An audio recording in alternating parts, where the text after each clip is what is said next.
the difference between old Hollywood and new. When I walked into the buildings of old Hollywood, it was like, this is what we want you to do. This is how you need to do it. This is how we want you to move. When I walked into Netflix building, it's, what do you guys want to do? What do you guys want to do? That to me told me I was in the right place. And when I tell you, everything isn't always perfect because it's business. But when I tell you, it's always been worth it. And Netflix has like given us so much love. It took me 6 months to get their trust to be executive producer so I can hire my own, create my own, write my own, and discover my own talent. You have to learn how to protect your peace and your space. And I had to learn that. The first time I ever had an anxiety attack was in Hollywood. The first time I went through depression in Hollywood. Damn. And I'm sitting, I'm at going from Will Smith's house to come home crying on the bathroom floor because I am not who I want to be, where I want to, and I'm going through so many things in Hollywood. And it's because I didn't protect my space, my peace. And it's like, I will never allow that to happen again.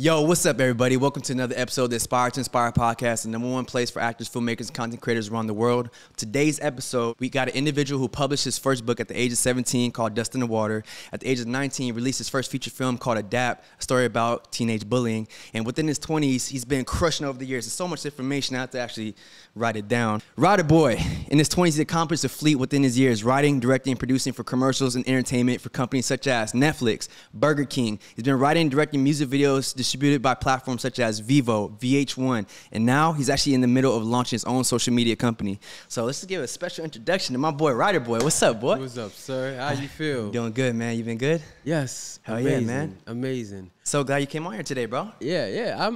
I'm excited. I think that conversations like this need to happen, or need to continue to happen. Facts. Yeah. Facts. Well, man, just to kind of start off the tone for today, bro, it's like, over the years, you know, for people who don't know, me and WriterBoy actually met in the Triller office a couple years ago.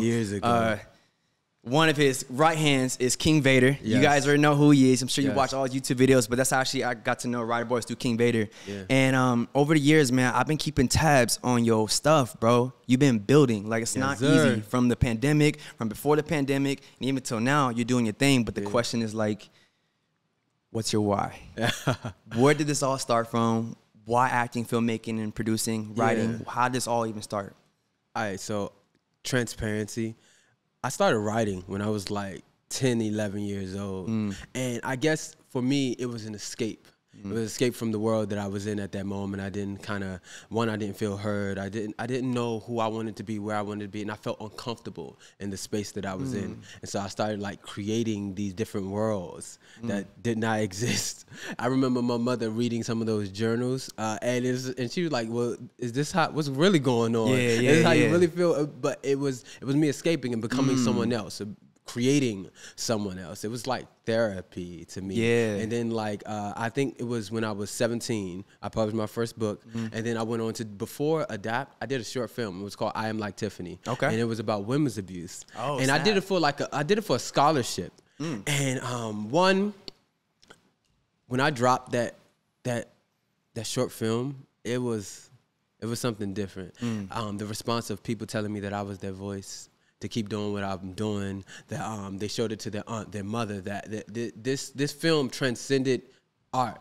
Like, I was able to impact people. You feel like that's what opened the doors for the next coming things that you did after? Is that from the short film? That is exactly what happened. I knew for a fact at that moment that's who I was supposed to be. Yeah. I always wanted to be a filmmaker, but at that moment I was going to be this writer, this director that keep people on the edge of their seats, make them laugh, make them cry, but at the end of the day they leave with a message. I wanted to change lives with like who I am and the films that I create. And then that's come Adapt, which is the teenage bullying. And then I went on to the Netflix series. And now even my debut feature, Dream, on Amazon, like that right there is the essence of all of who I am. And like the response that I got from that, from dreamers, actors, creators, and it's just people that want more. They see this film and they see that they can achieve that more. I don't know. It's really dope, and all of that stories was from my story. Their stories being able to be told now was because I spoke mine first. You got what I mean? Dude, I love that because as a writer, right, you got to find where your voice speaks the loudest. Yeah. You know what I'm saying? So it's cool hearing like how you tapped into your authenticity in terms of what you experienced and things that actually like resonate with you. Yeah.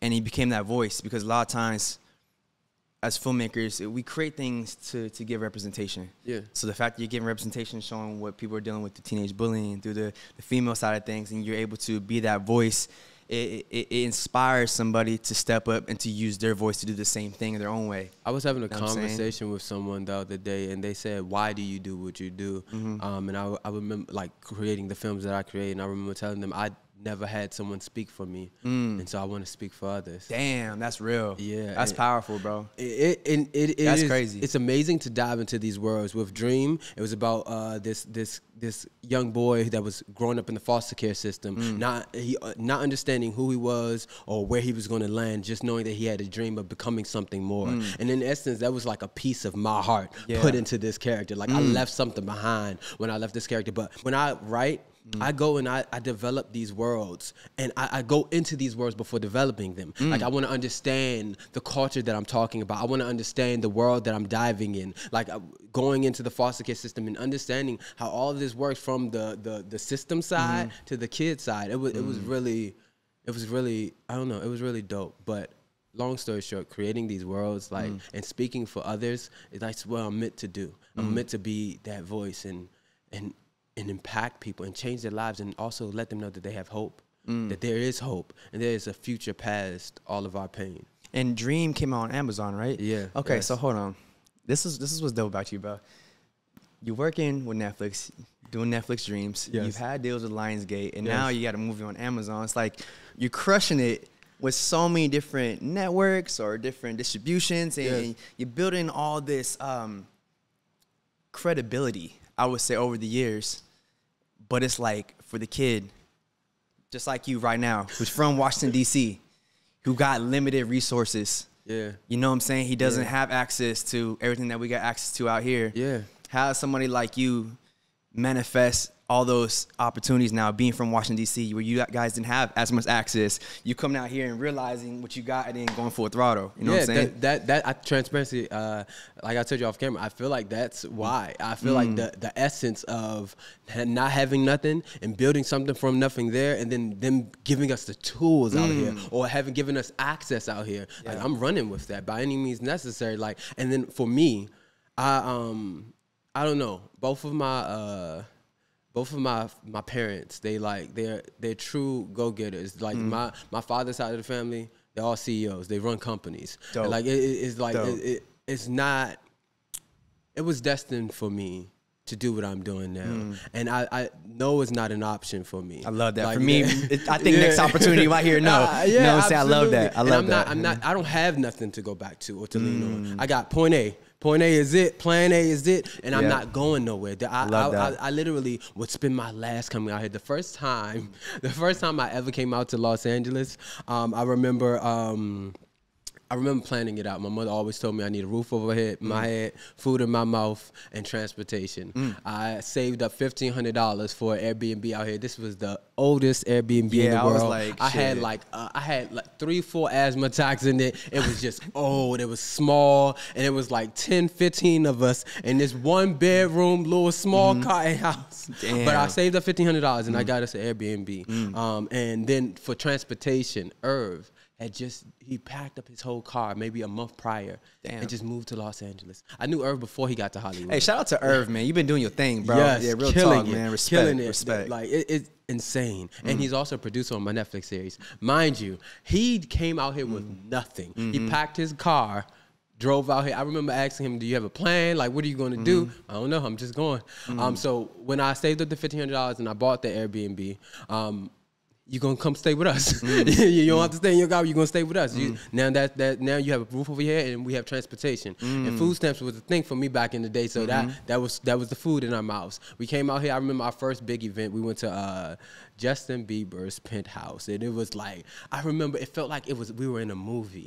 You see everybody in Hollywood. Yes, you see the girls, the celebrities, everybody. It was beautiful, and I remember walking through those doors, just looking at it. It didn't have a roof. It was like a cylinder. Ooh, that's type fire. thing. It was beautiful, and I remember just talking to God while I was out there. I was like, please, like, let me talk to the right people, put me in the right places, and because we knew we were going there to network. Yeah. And I remember turning around. I was like, okay, guys, let's go and talk. I turned around. My guys, they're gone already. Vader was on that end. Irv was over there. Like they were just gone. And then it's just me and God. Like, okay, who you want me to go talk to? But those moments where I had nothing and just figured it out, I think those are the things that stood the test of time, because I will always figure it out. Like there's no obstacle that's gonna get in my way that I won't figure out. Like it's gonna be, I'm gonna have options. Even if it seems like there's no options, there will be options. God's gonna make a way. Like, and I'm gonna find that way. You got me? Bro, that's so powerful, man. I want to chime in because it's like,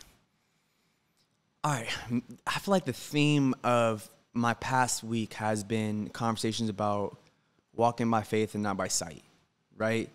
And there's so many times, bro, when like I pray or I talk to God and I have my own relationship with them, I like to pray, I ask for it, and I receive it right there, and I don't doubt it. Yes. I don't doubt it, right? Yes. So there's so many times where I've been in rooms like that too, because whatever I'm doing from the show or movie, whatever the reason is, and I'm like, God, whoever I'm meant to talk to tonight, let it be organic. Yes. Let it be someone where we can truly add value on both sides. Yes. And it's crazy, man. It's like when you're willing to sacrifice everything for the vision, when you're willing to invest everything that you got into your vision, none of that is ever like wasted, bro.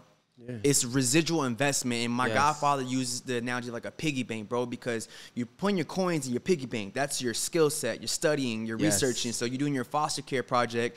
You're doing all that studying of, okay, let me see how the system works. What do the kids deal with? Okay, now how do the parents treat the kids? What you're doing, you're investing to your piggy bank, and it gets full. So it just takes that one last one for it to maybe explode. You reap all your residual investment. So meaning that one opportunity you get from the short film, the commercials, the stuff you're doing from Netflix Dreams, these are all your residual investments, and it takes that one project to now expose, so now everybody can see what you can do. You know what I'm saying? So hearing your story, I'm like, I resonate with that, because it's like walking by faith and not by sight concept. You just understand, like, this is my vision, this is my voice, and that's where the best art is told, in my opinion. You know what I'm saying? I agree with you 100%. A clear example of walking by faith and not by sight, we literally, me and my group, we just got a big deal, a huge deal. Like, I'm talking a lot of money that I ain't never seen before, like millions. And, but it wasn't right. And I knew it wasn't right. I felt it. I understood the characters, the people that were in the room, and God told me that it wasn't right. And I remember knowing that for a minute now, and I worked with him like for 6 months straight. And then it came to a point where I understood that it was time for me and my team to leave. But I knew what I was giving up. I knew what I was giving up. And I remember talking to my best friend. His name is Samir Zanders. He also runs my production company. Dope. And I remember talking to him. I'm like, if God is telling me not to do this, should I just walk away? Should we just walk away? And he said, Brandon, yes, and you shouldn't ask me if we should just walk away. That's a real friend. Yes, that's a great response. Absolutely. Wow. My family, that's how they are. Yeah. That's how they are. That's real. And I remember getting on that phone, and it was like, yeah, we're just going to sell our stock. We're just going to leave. We just want to let this go. Literally the next day, I don't know if do you know who Jason Lee is? Sounds very familiar. So he's a big celebrity. He's also he runs Hollywood Unlocked. He runs a lot of like networks or whatever. He not networks, but a lot of big platforms. Dope. He's friends with Cardi B. He has a television he's series working with on all Revolt. the time. Yeah, he's amazing, and he's a genuine person. And literally after me leaving this multi-million-dollar company, he hits me and he says, "Hey, writer, when are you gonna write my film? When are you gonna tell my story?" And I was like, if you're serious, I got you. Let's have a meeting. We're working with a lot of people. I can't even say it. But respectfully, but my point is, After that call, I got another one from another streaming platform wanting me to come over there and work with them and write for them. And then after that call, I got another call from another streaming platform wanting me to come over there and write for them. And now I'm literally writing 4 series all at once right now because and for different networks too. And I love it. I love it because the access that I now have and as well as the foundation that I'm building for my entire family. I walked away from one door. And you know how like people be like, when one door closed, another one opens. Yeah. 4 open for me. 4 open for me. And it's like, and it's just about trusting God because it's not always going to be perfect, but it's always going to be beautiful at the end of the day. Like he's going to make a way where there is no way. And when I tell you, it was the hardest thing to do to walk away from all that money, but I knew it wasn't right for me. So let me chime in right there then. What was it specifically that made you feel like it wasn't right? Because again, if you look at your situation, you got all these dollars being thrown at you. Yeah. It can technically change everything. It looked beautiful, baby. It looked beautiful. But what was, it could be a few things. I'll say maybe the contract wasn't perfect or whatever. Oh, no. The thing is, I'm WriterBoy, right? So that contract looked beautiful. Good. And they was mad because that contract looked beautiful. My team owned a large percentage of everything, and I did that on purpose. I want to make sure that my team is fed always. So the contract was good. The business inside of the network wasn't. That's the key. And yeah, I've walked away from multiple deals. It was even with BET. When we first went over to BET, we were doing a series. Shout out to them now because I love them now. But when we first went over there, they gave us a series that I did not want to do. I did not want to do. But you know Vader. Vader's so optimistic. And he's like, we can do this and that. Whoop, bop. And I'm like, okay. When I walked into the building, it was just too many things going on inside or internally that just were red flags. And if that's going on with you guys and you guys are working together, what would it be with me and my brothers? So it was just like, yeah, I don't think this is going to work out. And then we had one other meeting after, and I told Vader again, you know, Vader's always missing. Well, hold on, let's wait. I told Vader again, I don't think that we should do this. And we had another meeting, and then they said something else in the meeting that was just like wasn't aligned. And and I looked at Vader, I said, can we go now? And he was like, absolutely. We walked out of that door.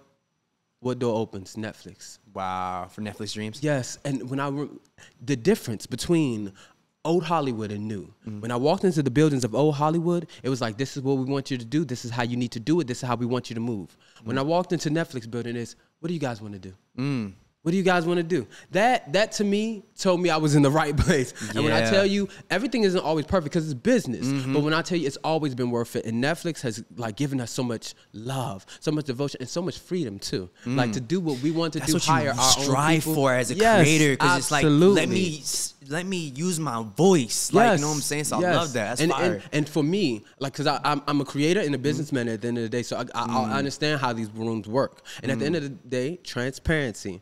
I'm going to get you the numbers that you want. Trust and believe, because that's what you're paying me for. Yeah, the ROI. Absolutely. I understand that you want these numbers to drive traffic to not only your platforms, but to whatever the case subscribers. May be. Yeah, your subscribers, all that. I understand. So guess what? WriterBoy going to do it. And it took me 6 months to get their trust to be executive producer so I can hire my own, create my own, write my own, and discover my own talent. And I did that. It took me 6 months. They gave me permission.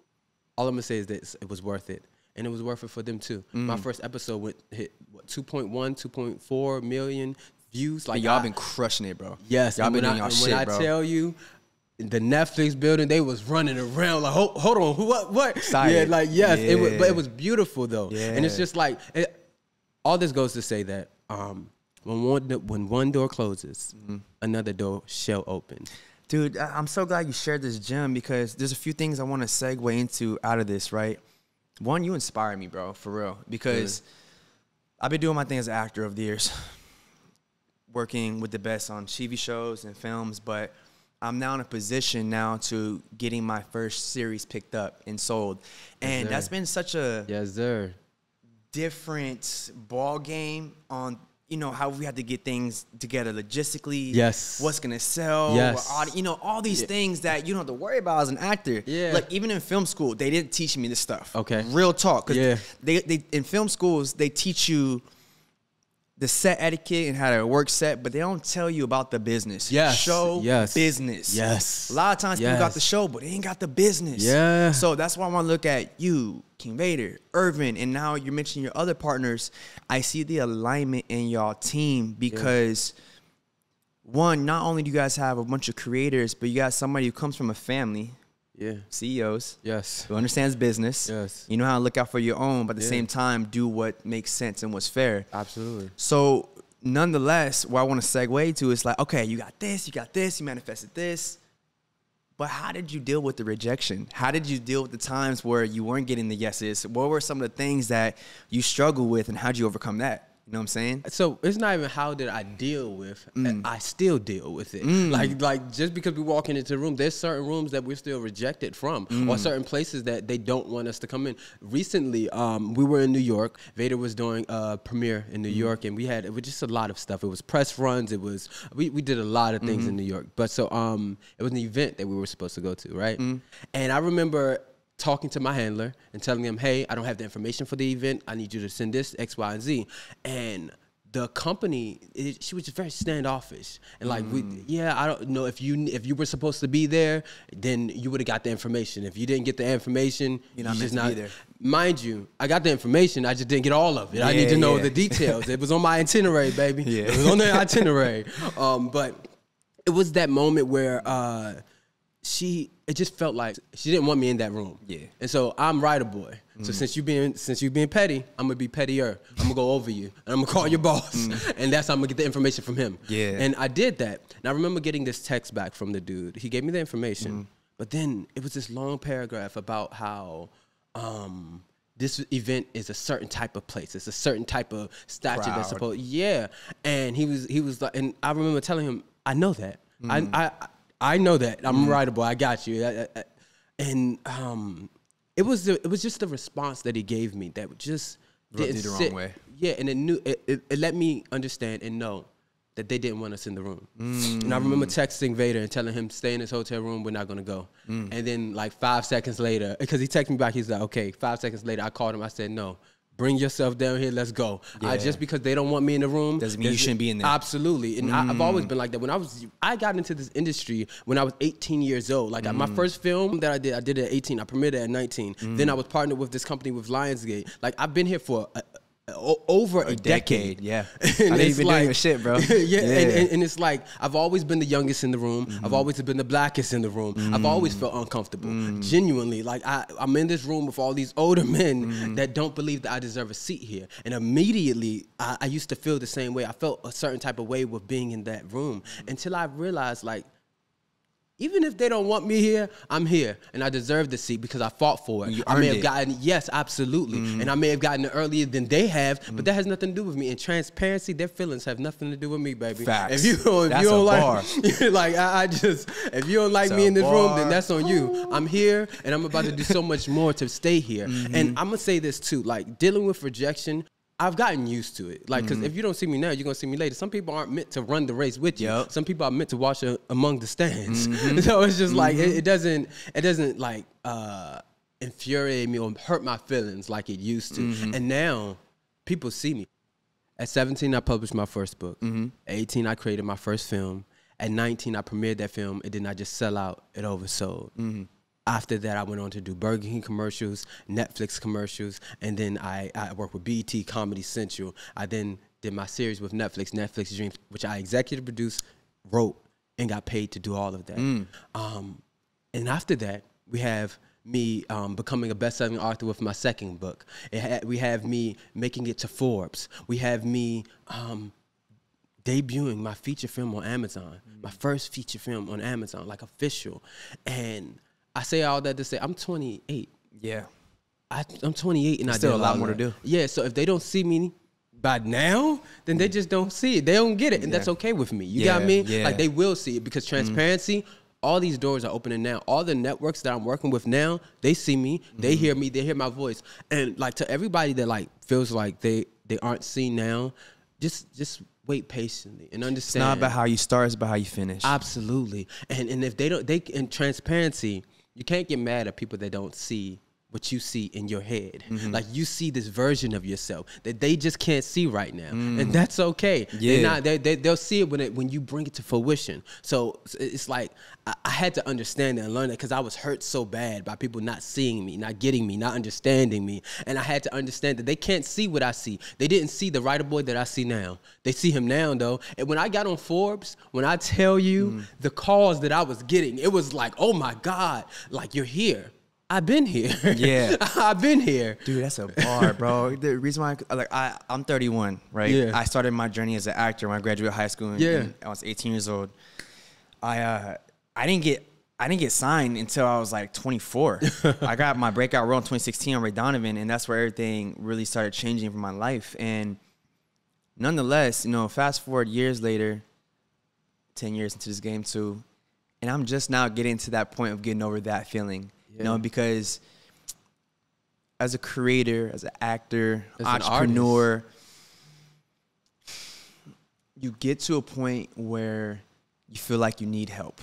Yeah. Respectfully, I say you need help in the sense of like, damn, you're like, I've been doing this, I got this together, I got this together, blah, blah, blah. But like, I just need somebody to see what I'm seeing. Yes, grab me and take me to the next level. And the only way they're going to see that is if you fucking show them. Yes, absolutely. And that was what I had to realize and learn, because I'm like, damn, like all these years that have gone by as I've been growing as an actor, I'm just now getting to a point where I feel like I'm earning that because, again, as an actor, bro, I did projects that took years to come out. I did a movie with Johnny Depp, took 5 years to come out. I did a show, it took 4 years to come out. I did Roadhouse last year, so it's been a year now. But I did another movie this year, who's going to see what's that, and that's going to come out. More of the story is a lot of time. So in the process of that time, it's like, well, how can you continue to showcase people or who you are or what you can do without waiting for somebody else to showcase you? And that's where the power of the pen is at. I had to remind myself to stop waiting, because I used to put a lot of unnecessary pressure sometimes on my team, my agents, my managers, right? Because I'm like, why we not moving? Can we do this? Can we do this? And they're like, Dom, there's only so much that they can do. Yeah. Truthfully. Yes. And they can't force someone to say him. They can't force it. Can't. Yeah. But what I love about your story is when you walk into the rooms, I'm learning this now because I'm now in the position of being in these rooms now. Yeah, and what makes, I want every writer to understand this point too. What makes, I feel like, these studios or these higher ups invest in you is when you're able to get them to realize that nobody can tell the story the way you can. Absolutely. Nobody can do it like you. So even if they're trying to do it something else, it's not going to be how it's like WriterBoy or Dominique Columbus or what we're doing, because like, it's our story. Yeah. I remember, you know what I'm saying? I told one of my creators on my platform, I actually run an agency as well. Manage talent, which is King Vader, Irving Lambert. My camp is under my umbrella, and it's really dope. But I told one of the talents that we just signed, like, because they were upset that someone was duplicating, like, they said someone was like mimicking their content and everything like that. And I was just telling them, like, you have this sauce that you have who you are. Like, there's never going to be another you. They can imitate, but they can never duplicate. And it's just like, so just be okay with that. Understand? Sometimes it's flattery. I was just going to say that. I was just going to say that. Yeah, you know it's flattery, baby. It's okay. And and understand, like, even it was one creator that I remember them being on set with me, and it was just it's a bunch of set. You know how my sets go. It's a lot of people. And I remember overhearing two creators that were talking. The creator was like, "Well, I can't tell you the brand. I'm not about to give you the email for the brand deal I just got." He was like, "Cause if I get it, I mean, if I give it to you, then they're not gonna want to work with me." And I remember, and I remember, absolutely. I remember pulling him to the side. I was like, "We don't do that over here. Like, if one win, we all gonna win with. Why would I not pass it on to you? And if I am as confident as I am in who I am and the creator that I am, they can go over there, but they absolutely not. They're gonna go over there, but they're gonna also work with me too, because I'm WriterBoy, baby. Like my talent gonna speak for itself. You want what I have. You recognize your value. Absolutely, the value, and it's like, but he was a young creator, so he just figuring that out. He didn't understand that, and he ended up giving him the information, or whatever. But it was just like, I want people to get out of their mindset that like only like, there's only going to be one of you that exists. There's going to be one talent, and at the end of the day, even when you talk about writing, everybody got a story to tell. everybody. So why not put that pen to the paper and figure out what world you want to create today? Exactly. I literally, transparency, I feel so close to God when writing, because it's like he created this entire world. And that's what I'm dealing, even though it's a little spick of it. Like it ain't real, but it is. I'm bringing something to life. Yeah. And while literally I write like at 3-4 o'clock in the morning while the entire world is sleeping, I'm making my world. I'm the same, bro. I'm a night out, bro. Editing in late hours while I love to write and edit, bro. I feel you. Yes, and it's just like, I don't know. I think that's something amazing. That's something that a lot of people don't do or don't have the capacity to do, to create worlds that don't exist. And like we as artists, we are, I don't know, we are the same people that take these people out of their daily lives, out of their 9-to-5s, and they get to relax, enjoy something more, create something more, or envision something more for themselves. And with filmmakers like you and I, like, I'm gonna put depth into my shows. Like you're gonna walk away resonating. Yes, yeah, and hopefully your life be changed. Hopefully you saw yourself into that film. Hopefully you saw your mother, your father, your sister, your brother, and you're able to absorb something and say, okay, well let me tweak this so my life could be a little bit better. Let me move this around. Let me shift this in my mind so my life could be a little bit more meaningful. Yeah, you know, and to me that's the. I would respectfully say this, but to me, that should be the intention of every creator, bro. Where it's like, whether you do music, film, you do fashion, you do art, you know, it's just tapping into what I call it is your vessel. Because when you write and you feel like how you're like, man, I feel so close to God when I'm writing, is because that's your vessel of communicating. Yes. You know what I'm saying? Like he uses us as vessels to communicate, bro. So tapping into your ability and tapping into that energy where you're like, all right, look, I understand these concepts. I done been through this, but if I'm gonna create a world, let me create a world where I understand it. You understand the culture. You're not talking about things you don't know about. Absolutely. And you're also creating things that represent the truth. Yes. The truth. Yes. Because as a filmmaker, you want to tell the truth. You know, you have projects like West Side Story, for example, right? Technically, not the new one, but say the original. Back in the day, big hit, right? But guess what? Puerto Ricans hate that shit because there's only 2 Puerto Ricans and the rest of the cast were Greek. See, I never want that. I you know never want they hate that shit. And then you got movies, you got a lot of Middle Easterns that don't like these recreations of Egypt or whatever, because the way they show Middle Easterns or Hebrews, it's not how they are actually in the Middle East. A lot of them look like me and you. Yeah. They when I went there, when they meet us, they go, my Khuya, my brother. In Luxor and Aswan, they look more like you. They're Nubian. More darker skin. In Cairo, they look like me. Wow. They're more light skinned. They got curly hair. But it's just based on the cultures. And it's like, if you don't go to these places, if you're not exposed into these cultures, how you going to write about it? Absolutely. How you going to tell stories about it? And that's the problem with Hollywood be doing sometimes. You got all these fucking stories and these movies and shows coming out. The ones that are good. But then the ones that people get frustrated about or they don't like, you got people in the seats writing about shit that they don't like. Yeah. The show SWAT, Shamar Moore. He's an EP on that show, right? That show got canceled and then got brought back for season 7 by the same network. That has never happened ever before. Okay. It got canceled, got brought back, and Shamar Moore fought for that shit. And the reason why is because he gets on these writers about writing for African Americans. How, like, if we're gonna write and tell our stories, we need to bring in writers who are in our culture. Yes. You know what I'm saying? So even when you're writing your stories and you're doing what you're doing, bro, and hearing how you go about it, I just want the people out there to take notes on that aspect, because you're talking about what you know, you're talking about the things you've experienced, and you're talking about what you've also learned. You've implemented that into one piece, and that's where the best stories are told, in my opinion. Absolutely. Bro. You know what I'm saying? And then my results, they speak volumes, because literally at my premiere, like, but it was one girl, I didn't even know that she was in the foster care system, and I remember her coming up to me. She was like, "How did you know all of that? How did you understand all of that?" And I was just like, well, I did research, and I went into the field, and I talked to the social workers, and I talked to the kids, and I understood their lives. Yeah, I did the work, because I want to tell. If I'm gonna tell someone's story, I'm gonna make it the truth. Do you get what I mean? Yeah, like, and all of the truth. It was one amazing guy. He's a rapper. His name is Tree. He co-starred in one of my Netflix series as well. He's also an actor. Hell yeah. And I remember him watching one of the scenes. I knew he was in the foster care system, and I remember I wanted to show him a scene before the movie came on Amazon, and I showed him a scene, and he was like, he just was shocked. He just stood there. And for me, I'm like, okay, did I do good? Like, I need to know. You're trying to see if this is authentic or not. Absolutely. And I remember him taking out the headphones and him just looking at me and giving me the phone back. And he was just quiet. And I was like, well, what did you think? And he said, you said everything that I've always wanted to say. That's how I knew I was like, got it. That's because guess what? I'm speaking for him. Yeah, I'm speaking for him. You heard what he said. He said I said everything that he always wanted to say, but he couldn't didn't say. Absolutely. Yeah. And so I'm gonna say it for you. I'm gonna speak for you. Powerful. And I'm gonna let everyone know how you feel, how it is. When it came down to even living in that, me as a foster care or as a foster child, it's like you don't. How could I ever know what love is? Even the person that's meant to help guide me that's not real love. You're getting paid to do it. You're getting paid to do it. As a social worker, you're paid to be here. How would I ever know what love is if I've never experienced it? Damn, that's a real bar. Damn. I don't know, but that's real. You do know. So you said it. Yeah, Don't say you don't know. You do know. That's exactly why you said it. Absolutely. You know?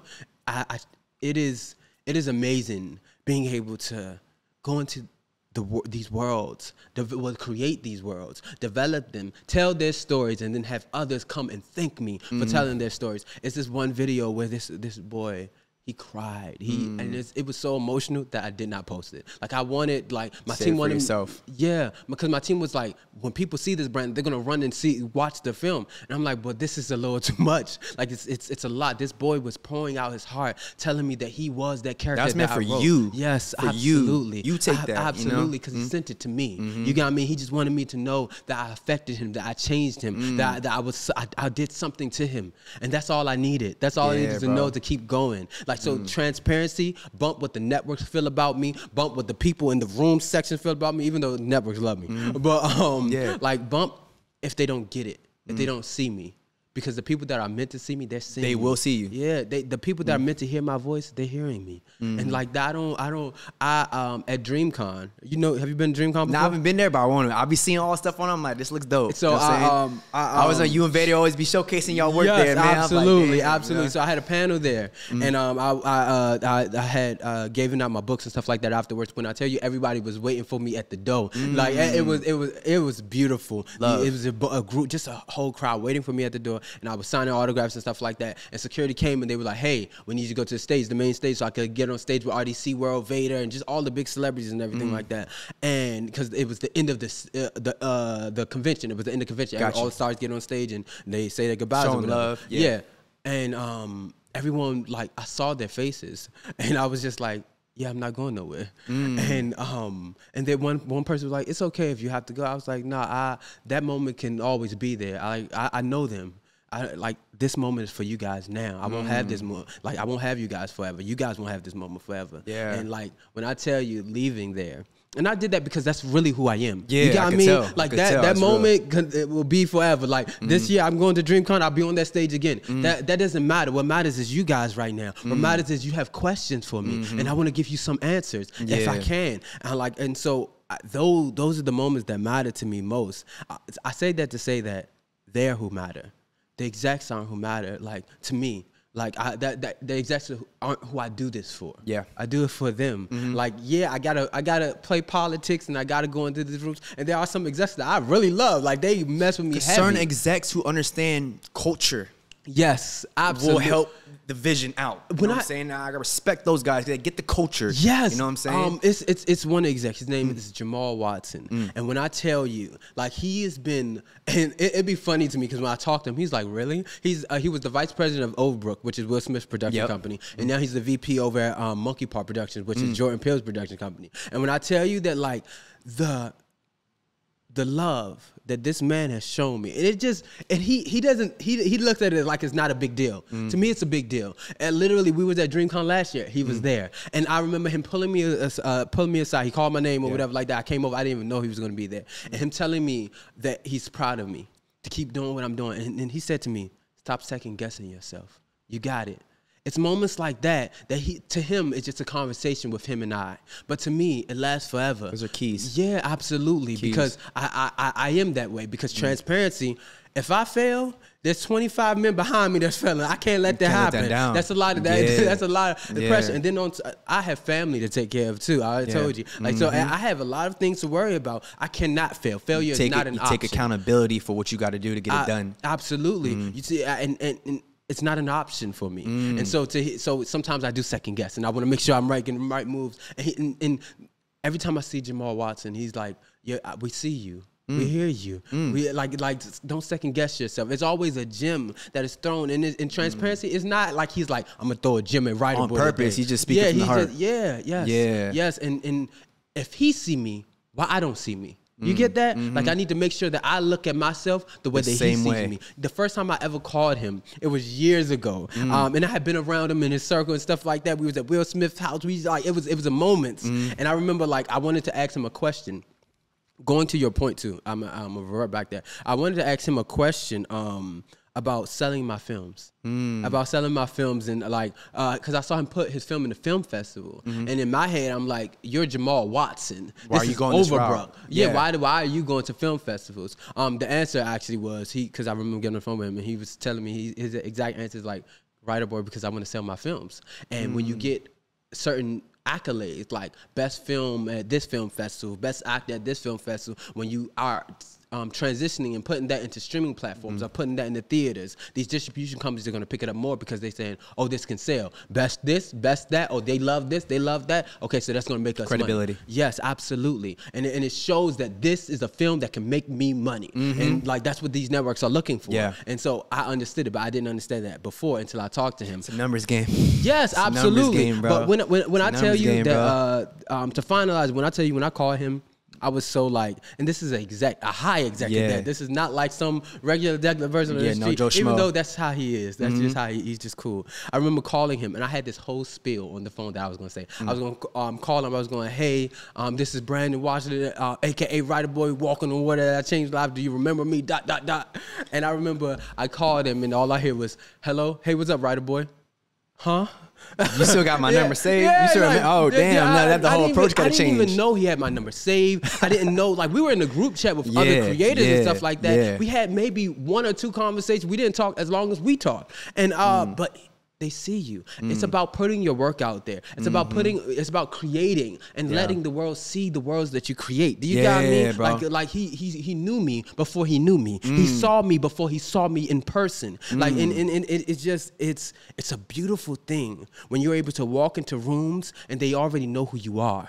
Like that's and it doesn't happen unless you're producing content. It doesn't happen unless you're actually creating art and putting it out there for the world. Like that, it would have never happened. I would have never gotten as far as I am now if I didn't start with doing it myself. And go ahead. Go ahead. I don't want to cut you off. Keep going. I was about to say, and I waited for someone to come and save me. I thought that there was going to be one day where someone saw me and then boom and bam. I was just gonna say that.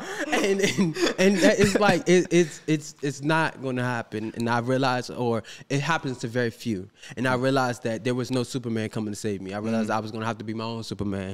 And at that moment, I grabbed my own cape. I always say this: I grabbed my cape, I grabbed my mask, and I saved my damn self. And like I had to. They wasn't going to let me in the room, so I was going to bust into that room. They wasn't going to allow me to create, so I was going to go create for myself. Like it's always been that way. And when you do that, they see you. It's like that. If you want like a hint or a gem, that is it. Do it yourself. Create yourself and create now. And then they'll see you. I promise you, they can't, especially if you as talented as you say you are, baby, they're going to see you. They can't deny talent. Absolutely. They can't deny talent. Absolutely. And so it's just like, I don't know. It was amazing to hear this man say my name on the phone. And it's just like, you know who this is? I swear, I was like, you know who this is? He was like, yeah, Brandon, WriterBoy, right? After he already said WriterBoy, I was just like, you know who this is? And it's moments like that, like, I don't know. I just was at a award show, and these people bumping this guy bumps up to me. He's like, "Hey, it's nice to meet you in person, WriterBoy. This, that, and the third." I was like, "Hey, nice to meet you too." And I didn't know who this person was, but he knew everything about me. He knew all of who I was, and he said he wanted me to come and work over his network. And it's not a small network either. It's a major network. Now things are coming to you. Yeah. You know what's crazy? I don't mean to cut you off right now, but it's like good. when you speak, I resonate with it, bro, because I look at an individual who's filled with so much gratitude. Absolutely. Gratitude, bro, to me has been like the key to everything that God's brought to my life, right? Yeah. Manifestation, you know, having a conversation, law of attraction. It's like, that's why I feel like winners win, because, bro, you're taking these gems, you're actually applying it. There's a lot of people who get these gems, they get it. Today, for example, I feel like we live in a day and age where everybody knows everything. I don't say knows everything, but like, yeah, I know that. Oh, okay, cool, bro. You playing it. Yeah. You know it, but you playing it. Yes. Okay, cool. So what's up? What's the excuse? So you talking about these stories about how these people's conversations resonate with you. You're talking about these situations, how you walk into a room and people are now coming up to you. Yes. Right? And I say all this because I'm glad you mentioned about being your own Superman, putting on your own cape, put on your own suit, because if you don't put shit out for people to see, they're not gonna fucking see you. And I used to think at the same time, like, okay, if I want help, I need to position myself for the magic to happen. Yeah. And all I'm hearing again is how you're positioning yourself for the magic to happen. I love that you guys have a team, bro. Yes. You want to go fast, go alone. You want to go far, go together. Yes. Love that quote. I love that. I love that. One of my favorite quotes, bro. Yes. So it's like you guys are moving as a unit, and again, it inspires me, because even with me on what me and my team are doing, when we go to these meetings, they're like, okay, we have a dance series, and they're asking us questions about certain things. We've already answered all the questions. Got this global, got this here, we got this person attached, got this, got this, got this, got this. And what it all comes down to is preparation, and preparation meets opportunity. Yeah. So when you stay prepared and you stay focused, you stay locked in, that's just what manifests. So I'm hearing your story, bro, and I'm like, I want people watching this, bro, I really want them to understand what it means to recognize that your life is your message to the world. That's what I see. Yes, absolutely. I'm just talking, I'm being a vessel right now, bro. Yes. I see somebody who understands that their life is their message to the world, and they're using their voice to actually not just represent, but man, it still brings entertainment to people, but you're doing it in a way where it's going to elevate everybody. You know what I'm saying? Absolutely. Which is dope. Absolutely. Because I'm hearing your story, I'm like, I resonate with this shit. I'm like, he's filled a lot of fucking gratitude. No wonder he's getting this, and this. And I feel like that was my key. Yeah. I'm so thankful, bro. When somebody comes up and goes, yo, man, like, I love this character. Like, I love how you represent, like, as a boxer, finally they got it right. Or when you do this, like, I'm just like, it's those little calls, too, from these podcast episodes. I get one phone call from my boy.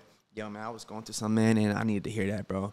I mean, I got a kid right now. I got this. I'm like, wow. Yes. Thank you for, and that gratitude is what fuels me, and I can see it's what fuels you. And I'm just bringing that up because, again, I feel like we on this episode, we've talked about how when one door opens, another one closes.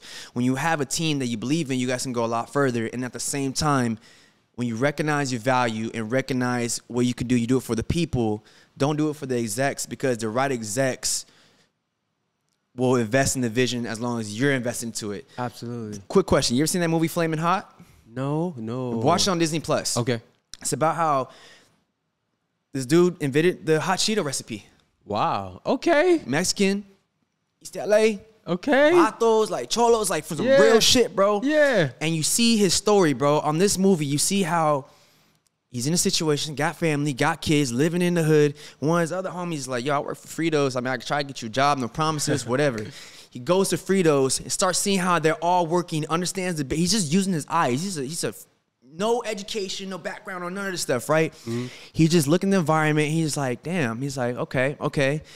And he realizes, bro, I'm not going to say how he realizes, but in the Latino community, same thing with African Americans, but especially in the Latino community, they put spicy on everything. Absolutely. They put spicy on everything, bro.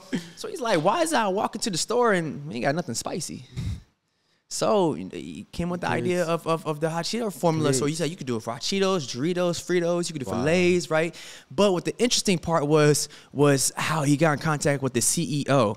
This guy was a janitor at FritoLay's. A fucking janitor, bro. Wow. Somehow, I'm not gonna say finesse, got the number, hit up the CEO. And when the CEO heard this guy's vision, this guy was talking about culture. He was talking about what he understands in his community and why it's gonna work worldwide. Yes. He understands, like, look, Latinos do this. This is our culture. He knew it was all about culture. Yes. The CEO was a person who liked to invest into the culture of people's visions, not what the team wants to do. Yes. So you got a guy that's on this FritoLay team that don't believe in this guy, this Mexican dude from East LA. Yeah. But the CEO is like, nah, hold up. He got something here. And he takes the risk on him and he wins. Yes. So when you watch this, I feel like you're gonna resonate with it, bro. You know what I'm saying? When we leave, text me. I got you. I got you. I'm gonna watch it now. That's fire. It's real, That's and fire. it's like hearing how you're like, yo, I would.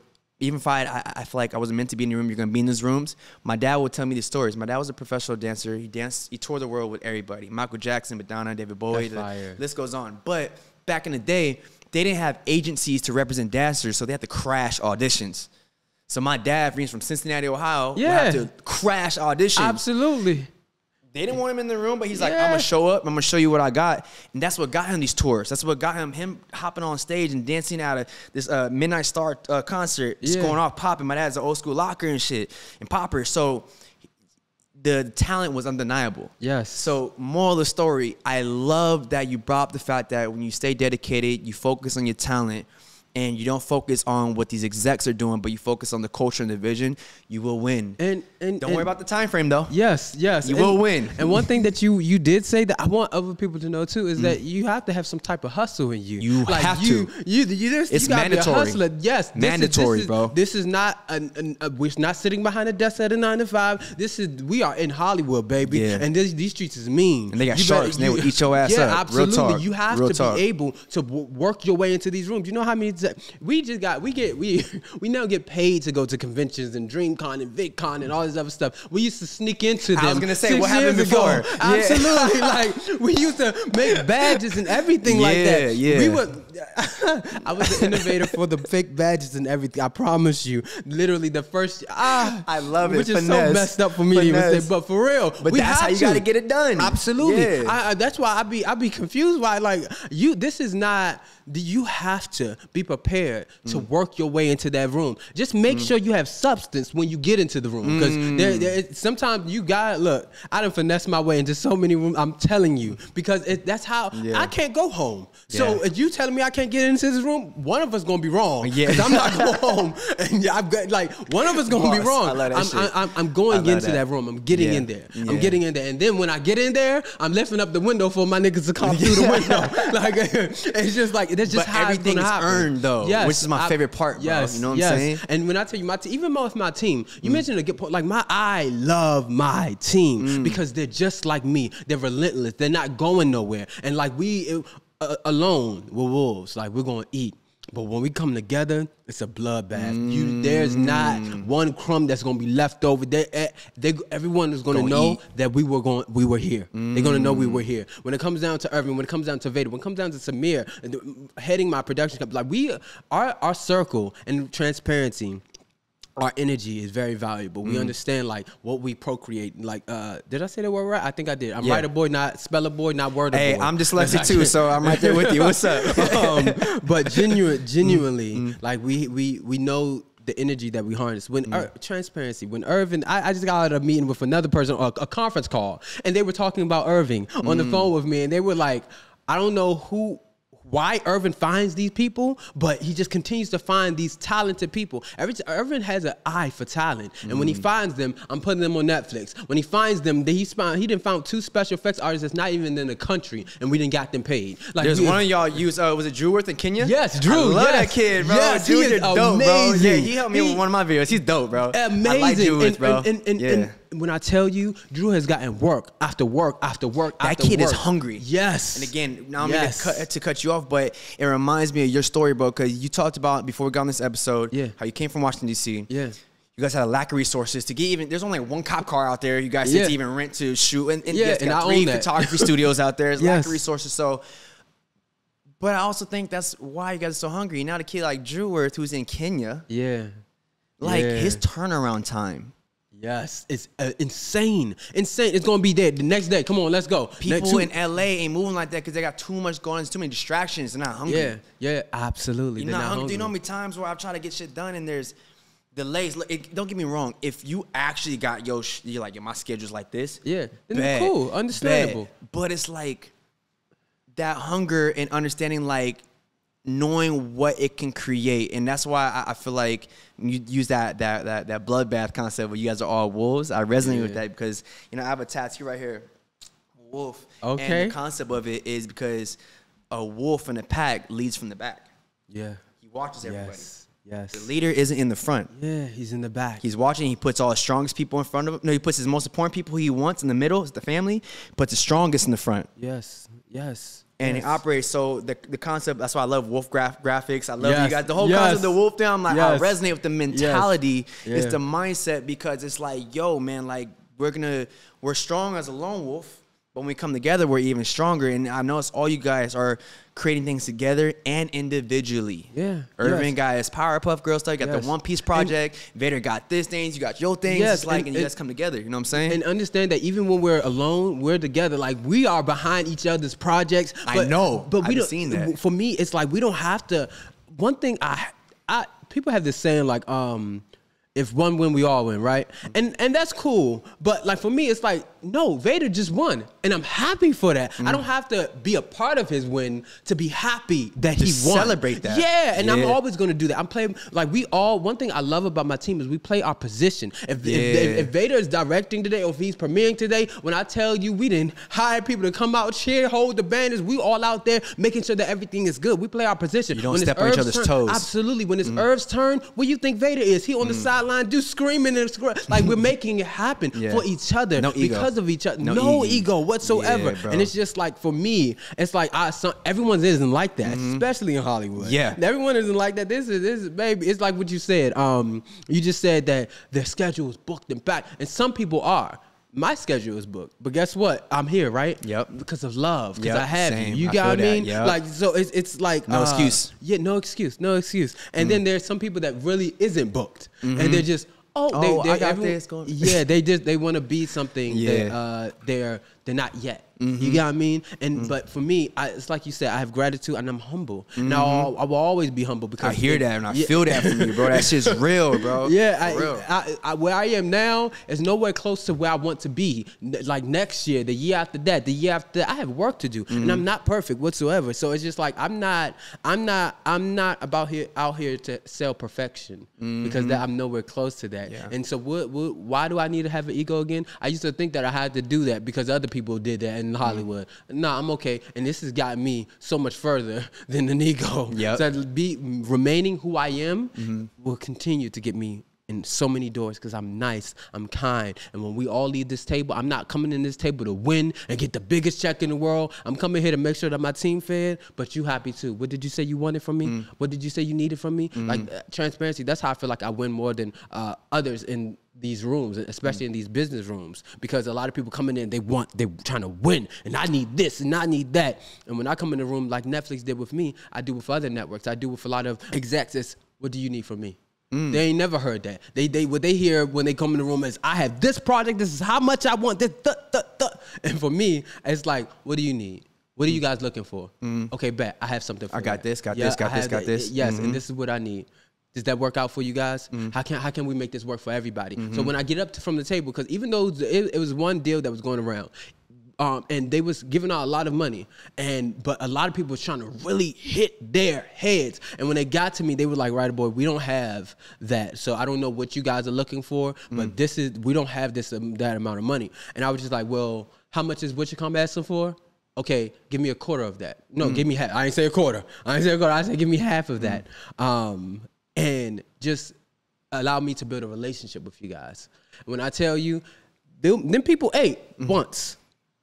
me and Vader ate for 6 months. Yeah. And a check after a check and they wasn't small after a check after a check because I made sure that they were happy. They get the same results that they got from that person for less. Yes, absolutely. And that also shows what you can do with budgets as a filmmaker. So they want to keep giving you dollars because then you're like, bro, absolutely. I did this. There's this budget and I did for this amount, and then we gave you these results. Yes, and for me, it's like I made more money than him. I made more money than him off of that deal because I wasn't trying to starve them. You got me? Because I understand budget, baby. I understand y'all trying to make sure that y'all meet y'all quota, make sure y'all got all the films that you need, all the projects that you need, and the genres as well that you guys have quotas to meet. Yeah. And so it's like I understand that, and I'm not trying to break your pockets. What I'm trying to do is eat with you. Yeah. So it's like what can you afford to spend? I love how you just showed from a business standpoint of what happens when you strip away the ego. Yes. You actually use your fucking eyes.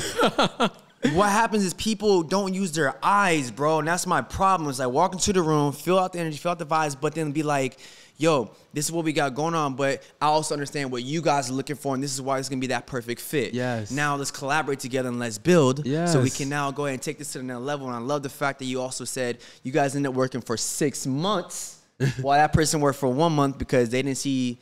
They focus too much on the dollars versus the vision and the relationship. Yeah, yes, absolutely. The relationship is everlasting. I can call them now. I can literally pitch Vader now. It's everlasting. I want that more than that. You're gonna eat for a moment. I'm gonna eat for a lifetime, baby.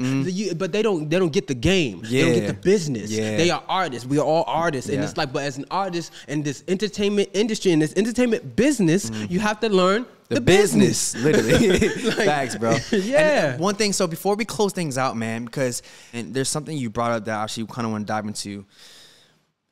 In 2023, there is something that exists called New Hollywood, and then there's old traditional Hollywood. How were you able to separate the two and realize this was old traditional Hollywood and this is New Hollywood, and how to make this work for yourself versus trying to utilize these rules? Because you walk into a studio, walk into a pitch meeting, some of them still have like traditional ways of Hollywood, and meaning in terms of how they want to maybe do the PR, if they want to market it, or how they want to do the budgets. But here with new traditional Hollywood, this makes it new traditional because of social media and the marketing and the TikTok campaigns and all this shit. So it's like, how did you see the separation in those two and then attack this lane to be successful in that? You know? Yeah, no, I get what you're saying. I'm gonna be honest with you. It was a learning experience because when we first walked through the doors, especially with old traditional Hollywood, with Vader, I remember walking through the doors and I'm like, hey, this is a writer, director. And they're like, YouTuber, right? And I'm like, yeah, but writer, director, but he does YouTube. I was like, yes, but he's a writer and he's a director. Yeah, don't he have a YouTube? And it was like it was very interesting for me. I was very frustrated when I first walked through those doors because I wanted them to understand the talent behind it and what we were about to do coming into this game. But they didn't catch it.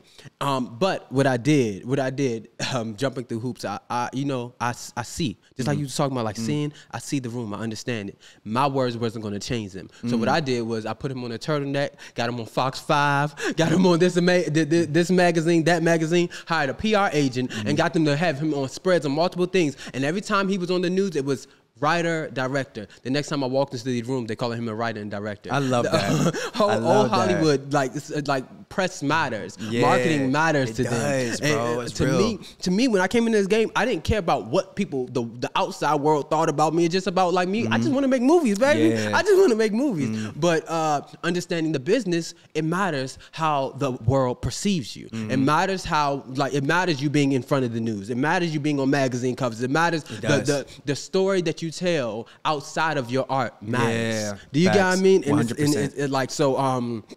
That was one of the gems that I got early on. I understood old traditional Hollywood. It matters when it comes down to how you look and how you are represented in the media. And with, powerful. Yeah, powerful. It was crazy. It was a crazy transition, but we're here now. We got it. And then also, even with traditional Hollywood too, there's key things that I want people to know, because a lot of people want to sign to agencies too, right? Everyone is rushing because they think that is that is the amazing. And then Superman, and it's like there's a lot of things to look out for when signing to an agency, especially one that is a major agency. I remember I got Vader signed to this major agency, and this was years ago, and it was like, when I tell you, like, he was signed to the same, I'm gonna say it. He was signed to the same agency as Nicki Minaj and all these big stars. And in my head, I was like, goal checked off. Let's go. I did it.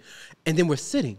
Just waiting. You know why? Because they're working on Nicki Minaj. They're working on this person. They're working on that person. And you're going to be sitting until they're ready to make you move. And I told you we've been doing this for ourselves for a long time. Yeah, I'm not about to sit around and wait. And I thought that this was going to be amazing. I thought wrong. Sometimes signing to you have to be careful and understand your value, especially in that moment. Because in that moment we were just starting. Like we didn't even do the Netflix deal before we signed with this agency. Like that makes sense too. Yeah, absolutely. So he wasn't priority. He was fresh. He was fresh in this industry, fresh in transparency. He was green. He was green. And it was like, but you would think to the general public, it's like, oh, I would love to sign to this agency, and then you sign and you didn't see it coming. I didn't see it coming. So old traditional Hollywood, there's rules, there's regulations, and there's a way to play the game. Where in new traditional Hollywood, they're more open to things. Like I consider Netflix new tradition. Because they don't run like Viacom or any other big networks run. They run smooth. It's I don't want to say smooth. Their operations are very different, and they're very open to hearing new voices, new imagery, because they know transparency, because they know it works. They know it sells. Facts. You give a new voice to the new generation, it's going to sell. They're not regurgitating the same content, the same films, the same. It's like how many times are we going to listen to this song on repeat? Give me a new song, baby. And like with these networks, with a lot of networks, because transparency, it's a numbers game. It is. So it's just like massive. They got shows being sold and making returns on ROIs before it even airs because if they're selling internationally or they're selling to other countries that picked it up. That's the shit. That's the game. I'm learning. I'm like, that's what we're learning now. We're like, again, that's the shit. That's why I want to dive into that because I'm like, yo, that's that shit that people don't know until you're in it. Yes, you know it's the business. It's the business, and you have to be ready. You have to be ready to not to not get your feelings hurt every time you hear the no. Because I got my feelings hurt every time I heard no until I realized, like, okay, you say no, I say yes. Now what we're gonna do? Where we go from here? Where we go from here? That's a bar. And like you have to understand the word. Like you said, they didn't even teach this in college. They didn't teach this in college. They don't. And it's like in order for me to be a successful creator, I have to understand this. I have to know the business of this. How could I win if I don't know the game that I'm playing? And how to break the rules, to manipulate. It's the matrix. So you're cracking the glitches in the matrix. This is all one matrix. Absolutely. Like, you figured it out, and it's like, all right, now I can know how to make the matrix work in my favor. Absolutely. You know what I'm saying? Man, this is dope. Literally, I was at another event, and I was with one of my friends. Her name is Lizzie Ashley. She's a singer, songstress. She is amazing. And Eli, who is also on my roster as well. He's an amazing artist, creator. He signed to Rock Nation right now. Oh, lit. I love Rock Nation. It's really dope. But I was with them, and we were at a line. We had to. I had to wait in line to go through security for this award show or whatever like that. And I remember they tried to not let me in because I had tennis shoes on. And Lizzie was like, WriterBoy, why don't you just tell them who you are? Why don't you just like let them know who you are so we can just go through? Yeah. And I remember I'm like, I'm not, no, because then transparency, and then the hustler kicked inside of me, and it was like because Eli didn't have on, he had on tennis shoes too, and I was like, you know what? Yeah, I called the owner. Yeah, I pulled that card. Absolutely. Had the assistant come down, and because the security was being such a word I can't say. Difficult. Yeah, very difficult. It's difficult. And I remember when the assistant came and told him let him through, I was like, oh, I could go through now. I can go through now. Just reminded him. That's funny. Even to this day, we finesse our way into certain rooms because they were not about to let me in. And then she was like, you need to pull that card more often. Just tell me. I'm not doing that because I shouldn't have to. That's what I told her too that day. I shouldn't have to. Everybody should just be kind people. Let's just be kind to each other. But in Hollywood, absolutely, there's nice and there's kind. Nice is, hey, how you doing? Yup. Kind is, yo, what's up, man? You good? Hey, yo, this is my boy. Okay, cool. What happens is because nice, someone can be nice and you talk shit behind you, but kind is when you do things at your heart with no expectations. Yes. So it's like I had this conversation this week too, where you're talking about relationships. Yeah. I'm a type of person where if I walk in the room, I don't want to have to talk about who I am, what I do. For what?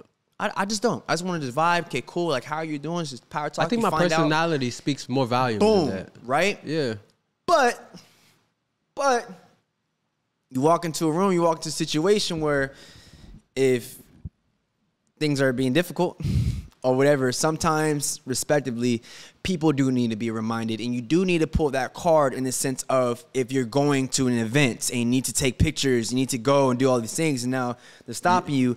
It's not ego. It's just like, yo, you might not know who I am, but like, I'm here for a reason, so stop trying to get in the way. But nonetheless, I like that we're talking about the difference between nice and kind. And I like that you're like, yo, I'm a kind individual, but you're not nice. Yeah, you know what I'm saying? So don't take advantage of me. But yeah, absolutely. If I see you playing that game, then all right, we're going to play this game. Absolutely. You know what I'm saying? That's me. And it's not even like I'm the type of, like I told you, I understand, and my entire team understands the presence that we hold. Yeah. And so if you cannot like take care of that presence, I'm not asking you to do nothing. Just be kind, just like I'm being kind to you. If you can't do that, then I just remove the presence. I don't have to do anything else. I don't have to move anything else. Nobody's getting hurt, no egos, yeah, nothing. just remove the presence. It's okay. Like this didn't work, and that's okay. That's beautiful. That's a bar. It's nothing wrong with it. And like I promise you, but it be getting to people too. They be like, oh, and what you mad for? I ain't say nothing. I ain't do nothing.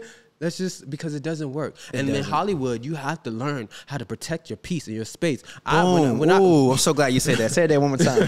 One more time. In Hollywood, you have to learn how to protect your peace and your space. And I had to learn that. The first time I ever had an anxiety attack was in Hollywood. Wow. The first time I went through depression in Hollywood. Damn. And I'm sitting, I'm going from Will Smith's house to come home crying on the bathroom floor because I am not who I want to be, where I want to, and I'm going through so many things in Hollywood. And because I didn't protect my space, my peace. And it's like, I will never allow that to happen again. I'm going to always protect my circle, my peace, my people. And it's like, that's why that's why I don't pop out a lot. And when I do, it's for a purpose. And when I do, it's for a purpose. And it's like, I have a purpose to be here. I had a purpose to be in Hollywood for this moment in time because I had a lot of things to do, a lot of people to meet. And clearly people were ready to talk to me. They were ready to meet with me. I got into that room and people are coming up to me. And it's not one, it's multiple. But again, it's a series of events and work, consistency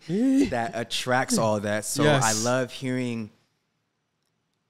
where you were first at, and then you see the journey being the key word. Yes. The journey, you're not striving for perfection, you're striving for progress. Yes. Okay, because perfection is not real, but progress is. Yeah. And now you're at a position now where it's like, things come, but that's how it works. And it's like, I've been in that boat, bro, where it's like, I'm waiting for this. Like, I remember, I got a show I'm writing right now, right? That's based off of my life. This is real talk. This was years ago. I remember going to an event, taking pictures. Oh, Dominique Combs is here. Blah, blah, blah, cool. And I remember leaving that event and then going to the gas station and only being able to put $5 in my car for gas. I felt so conflicted, bro, because I was like, are we good on the battery? Okay, cool. I felt so conflicted because I like, damn, here on the outside I'm perceived like this, but internally this is what's going on. Absolutely. Something's not right. I gotta fix this. What's going on? Like what's going on? And what I found myself realizing was, I was like, well, you got to position yourself for the matter to happen. This might be the situation right now, but it's not going to be like this forever. Yeah. More of the story, there's a lot of projects that I did that took time to come out. During that time frame, I said, well, I can't sit at home. Yeah. I got to go out. I got to be seen because, you know, when you're out of sight, you're out of mind. Absolutely. You're out of sight, you're out of mind, bro. And dude, those relationships fade away because those people are fucking doing things every day with people. So if you're out of sight, you're out of mind. So I was like, I need to still be in fucking mind, bro. Yes. So I'm going out. I'm going to parties. I'm going out with an intention. I'm going out with a strong reason on why I need to go out and position myself to build these networks, these resources. And now I'm in a position where, fast forward, I'm good. I just got done doing the biggest move in my life. Yes. I'm in the process of doing my own projects. But now I got all the resources and network to pull in whoever I need to. Absolutely. So that's why I like hearing, even in the beginning, our different variations of the hustle. Yes. Of not sitting and waiting around. Yeah. Don't party just because, but if you go out, pop out for a reason with the intention. Pop out because you're like, no, like I need to build with people. And for me, that's what I was. And then start doing things to monetize and making money, led to all kinds of things. But nonetheless, that's why I was at Triller. Yes. When me and you met, because you know what? I would throw big ass parties and Triller would be my sponsor. That's lit. That's you know what I'm saying? That's so it's dope. like, that's where those mutuals came in. But it's like we're building with companies and brands, you know? So nonetheless, man, I really am so excited you came here today. The last thing I want you to do to close this out was ask you just one last question. Okay. What's the worst advice you've ever heard and what's the best advice you've ever heard? Okay. Worst advice I ever heard was someone told me not to listen to God and to go to the army. The first time I ever heard God's voice, I was 17 years old in the shower, and I was about to make the decision whether to go to the army or not, because the army that came to my school, they said that it was going to be the best thing. Like that, they put it as if this is going to be safety, and I was going to make that decision. And I remember hearing God's voice tell me not to do that. His exact words is, "You don't have to do that. I have you." And I remember, I don't know how this little boy knew it was God's voice, but he knew. And he hopped out that shower, ran and woke his mother up, told her that God told me I don't have to go to the army. He has me. And she just smiled. But that's beautiful. Yeah, long story short, later on, one of my family members, they were like, I remember him telling me, like, I remember telling him that. And he was like, "Man, I don't care nothing about what you're saying. You need to go to the army, and that's what you need to do with your life." Yeah, absolutely. And I'm so glad that I was so stubborn. I was so stubborn. Yeah. Like I'm gonna do what he tell me to do, what God tell me to do, because you don't know nothing. He know everything, and I'm glad because clearly he was right. Yeah, clearly he was right. Very much so. Very much so. The best advice that I've gotten would be what I said from Jamal Watson. It was to stop second guessing myself. Because it's one thing that God has been trying to get me to know. Clearly, I'm right. Clearly, I'm right. I've been making the right decisions this long. I've been working with him and walking with him for this long. Clearly, I am right. Just because every other second guess you, why would that make you second guess yourself? Yeah, it's powerful, bro. I love that. Yes. To touch back on what you said about the worst advice part, I resonate with you because one of my mentors, Brad Furman, he directed a movie I did with Johnny Depp called City of Lies. When I first met him, my mom does all his travel, right? My mom's a travel agent. My mom was like, "Yo, I want you to meet my son. Just graduated film school. He really wants to get into shattering directors, blah, blah, blah." So we go and meet up. Have a meeting, just loft in Venice Beach. And he basically offers me a PA job. I say, respectively, I just got out of film school. I didn't go to film school to come out and be a PA. Yeah. Like, I'd rather shadow you on set, you as a director. We got this whole conversation about how he was right, by the way, on this part of the conversation. He said, "Well, I just want to let you know, if you're going to be in this game, be prepared for longevity. Be prepared to be in this game for 10 years. Be prepared to have years where you're working, you're not working." And I was like, okay. And he was right. Because there's been years where it's consecutive, there's been years where it's slow, and then it's been back. So I was like, damn. And then the funny thing is, though, I said, no, I didn't want to be a PA because my vision for myself wasn't like, I knew my vision for myself. Yeah. At the time, he thought I was being a little cocky. I get that. A little stubborn. Whatever the word is. But 6 months later, I got my breakout role on the show, Ray Donovan. I became a serious regular on that show. So then he was like, damn. So then a year after that, he brought me in to audition for the movie for Johnny Depp with City of Lies. Wow. So the moral of the story is, like, sometimes, like, I love that you said that even if you're getting told from other people about certain things, like, you trust the inner voice, you listen to your heart, and listen to what God is telling you, stick to that. Yeah. It'll always be the better plan. Yes, you know what I'm saying? So that's why I like hearing about your army situation, and then also the worst advice situation about not second guessing yourself. So it's like, stick to the vision, don't second guess yourself, and then that's what will win. Yeah, that's what takes you to the next level. You know what I'm saying? It'd be dope. It'd be dope to, like, how can I say it? It's okay to have that little, like, you knew who you were before they knew. And that's okay. You didn't. We may have sounded a little cocky. We may have sounded when people watch my film Dream on Amazon again, I'm plugging it. That's loosely based on my life. I love that. I remember asking people, like, what don't you like about the character? And they was like, well, he's a little cocky. Yeah. And back then, I believed in myself. Yeah. And everyone's telling me that I'm not gonna make it. I had to be a little delusional. Yeah. In this game, you got to be a little delusional because if you don't believe in yourself the way who's gonna believe in you? Absolutely. Nobody's gonna believe in you. Absolutely. And like to go against everything that I knew. What I knew was that I didn't have it. I didn't have money. I didn't have time. All I knew is that I have this big dream and something inside of me. That's all I knew. And I'm going to get it out. Yeah. I'm going to get it out. No matter what anyone has to say, no matter what anyone's telling me to do, I'm going to do it. There's been multiple times I came out here, like I told you, with nothing. Nothing. I paid for something, and that's just what it is. Because I believe in myself. I see it. And if I gotta be a little cocky to do that when I was young, then that's what I was going to be. And that's why I think it's mistaken. It's not cocky. It's called belief. And I think that's what it gets mistaken as, like, belief and being cocky, because it's like, well, if I disagree with you because of my belief, my vision, now I'm cocky. Yeah, and it's not that. It's not that. It's just I'm not going to allow you to subject my mind and change my position. Lower the bar. Yeah, because you feel like you couldn't do it or I can't do it. They're called dream killers. Yeah, and I'm sorry, baby. Yeah, we're light workers. They're dream killers. Yeah, you know absolutely. That little boy was right about everything he said he was going to be. The little boy of me was so right. He got it on the mark, on the nail. He would be so proud of me right now. Mind you, he would probably be like, "Why we ain't working more? You need to hurry up." I love it. And mind you, I'm like, I still deal with anxiety at times or whatever like that because I'm going through a lot. It's natural. It's natural because the anxiety comes from thinking too much about the future. So when you're a creative, when you're an entrepreneur, you're an artist, you naturally think about goals. You naturally think about what you want in life, which AKA is thinking about the future, which can make you anxious if you don't protect your peace or balance that. So it gets you the anxiety, but it's natural. But it's finding that balance, bro. Yeah, because I feel like that, bro. Sometimes, bro, I'm always thinking about, okay, I want to do this. When this movie come out, I'm like, hey, just focus on today. Yes. All I have is today right now, so all I can't control. Absolutely. You know what I'm saying? Balance. Yeah, bro. Well, hey, bro, so fucking glad to have you on this episode, bro. This Absolutely. Powerful, this was bro. lit. This was you know lit. Hell yeah. So, look, everybody, go make sure to follow my boy, WriterBoy, on across all socials. Yep. WriterBoy. And I am WriterBoy. And then what you got coming out next? Just sort of let them know.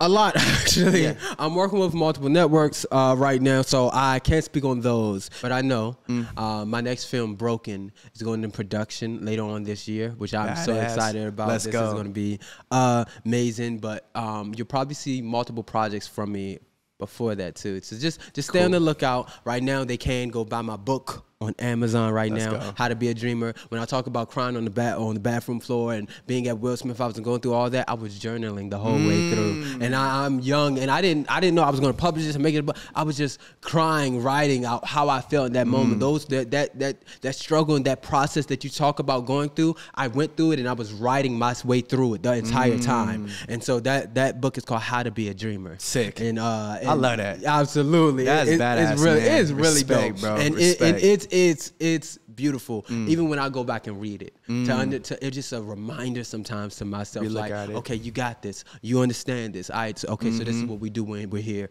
You feel like when you go back and look at stuff like that. When I look at my old journals or my old manifestation things, I'm like, damn, I didn't realize how ahead of myself I was. Cause you put so much attention and you let it go and you work, and then all the years go by and you go back and look at it, you're like, whoa, like I did it. Damn. But here's the thing, it's like you do it, but then what?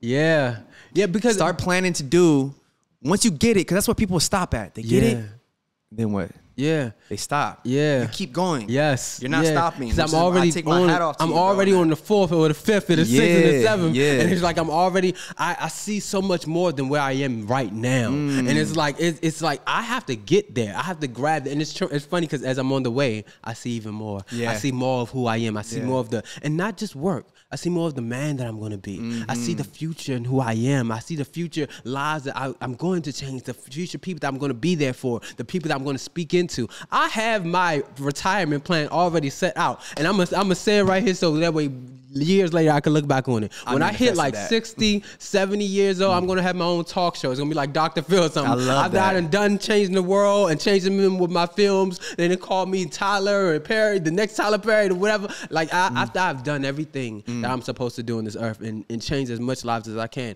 I'm gonna sit back, I'm gonna have my talk show, I'm gonna change some more lives. 70, 80 years old. Legacy right here, boy. Change some more lives. Legacy, good. Give me a Dr. Phil meets Oprah meets I don't know. Give me that. and you got my show. I love that. Powerful, show. bro. Continued service, man. That's beautiful, bro. Yes, absolutely. Well, hey, man, just to close out today's episode, again, thank you guys for tuning into the Inspire to Inspire podcast, the #1 place for actors, filmmakers, content creators to tune in. Also want to give a special shout out to today's episode sponsor, Mobile Pod.